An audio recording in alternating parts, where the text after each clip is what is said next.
Abay, ang angas nga daw ng sagot na ito ni Austin Reeves nang tanongin siya ng reporter patungkol sa naging comeback win nila against the Bucks. Well mga idol, sabihin muna natin ang insane na stats na ito ni Austin Reeves laban nga sa Milwaukee kung saan naglaro nga siya ng 47 minutes and 35 seconds at siya ay nagtalangan ng 29 points, meron siyang grabing 14 rebounds at kasama ng 10 assists, 2 block, samahan nga ng very efficient na 50% shooting sa field and then 36% naman sa kanyang mga 3-pointers.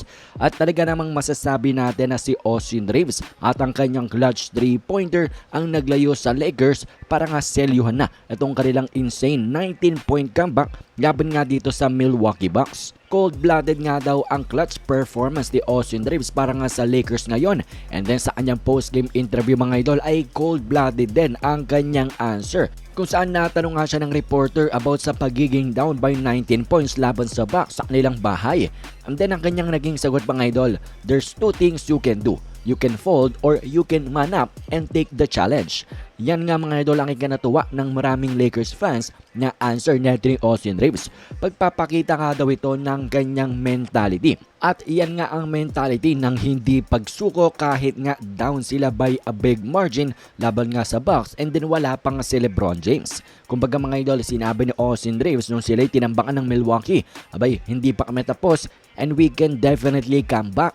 At eto ngang si Magic Johnson after the game ay napatweet pa nga at tinawag na impressive ang naging performance neto nga ni Austin Reeves. At pati na rin ang ibang mga NBA fans ay may reaction din sa kanya. Sinabi nga ng isa, greatest white boy nga daw to play basketball ever, Austin Reeves. Most clutch white boy along daw with Luka Doncic. At sabi nga ng isa mga idol na gusto niya nga daw inomina etong si Austin Reeves para nga daw magkaroon ng statue outside the Lakers arena sa crypto. At tinawag nga na underrated ng isang fan. Ito nga si Austin Reeves and he showed out nga daw mga idol at in-outplay at inode nga daw itong si Damian Lillard.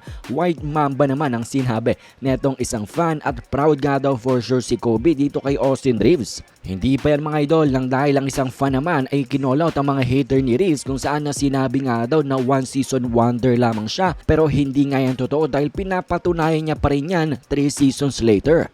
At talaga nga namang super clutch nga daw itong si Austin Reeves laban sa Milwaukee Bucks and 14 rebounds is crazy nga daw talaga.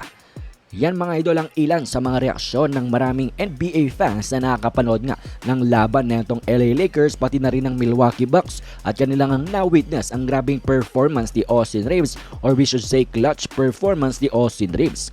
Kayo ba mga idol, ano bang masasabi nyo dito sa ginawa niya? Komento nyo lamang mga idol ang inyong mga opinyon, mga salubin, reaksyon sa ating comment section.